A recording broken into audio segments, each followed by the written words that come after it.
Welcome back. Tortos is the fourth boss in the Throne of Thunder.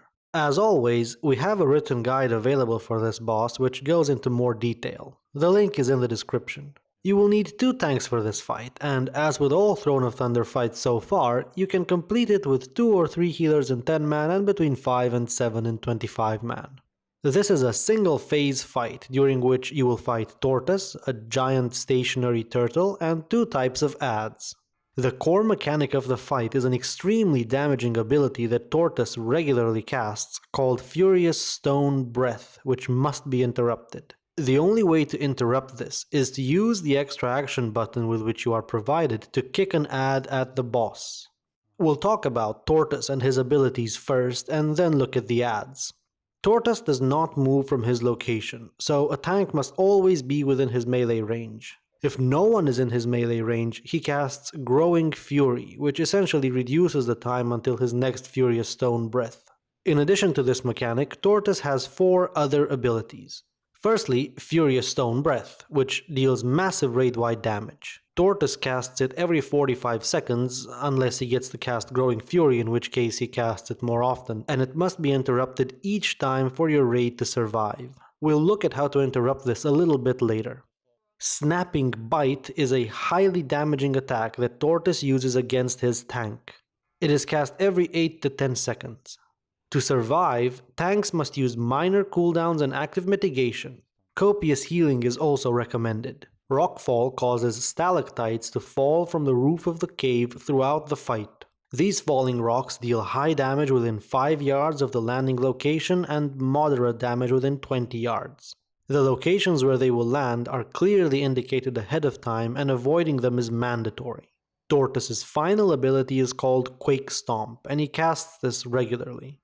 It deals a massive amount of raid-wide damage and stuns all players for 1 second. Moreover, for 8 seconds after a Quake Stomp, the frequency of the falling stalactites from Rockfall is greatly increased.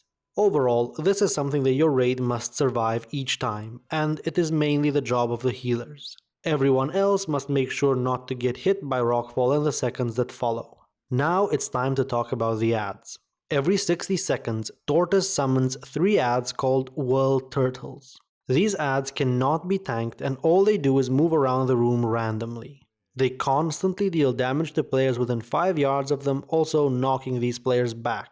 When the turtles are brought to very low health, essentially killed, they stop spinning, they go immune, and they become kickable. To kick a turtle, you need to move close to it and use your extra action button. This will kick the turtle in the direction you are facing. If you hit Tortos with a turtle, it will interrupt his cast of Furious Stone Breath and debuff him with Shell Concussion for 20 seconds, causing him to take 25% increased damage. Ranged DPS players should always focus on bringing the World Turtles to low health so that they are kickable, and 1 raid member should be designated to interrupting each Furious Stone Breath. Note that the very first wave of World Turtles spawns not long before the first Furious Stone Breath is cast, so the very first World Turtle will need to be brought to low health very quickly, and melee DPS should help on this one. There is one more type of adds in the fight. A group of vampiric cave bats enter the room every 30 seconds. They have normal aggro tables, and their only ability is Drain the Weak, which they cast on their tank. This deals a small amount of damage and heals each bat for 50 times the damage it has dealt if the tank is below 350,000 health when they cast this. These adds should be tanked close to Tortos so that melee DPS players can cleave them, and their tank should always be topped off to ensure that Drain the Weak is ineffective. Let's quickly summarize what you need to do. Have 1 tank always on Tortos and 1 always on the vampiric cave bats. Have melee DPS players on Tortos and also cleaving vampiric cave bats, while ranged DPS players should always be on the World Turtles. When no World Turtles are up, ranged DPS players can go on Tortos. Have your designated kicker always interrupt Furious Stone Breath as soon as it is cast. Make sure everyone avoids taking damage from Rockfall. That's it for this fight. We hope you found this guide helpful. Thank you for watching, and please subscribe.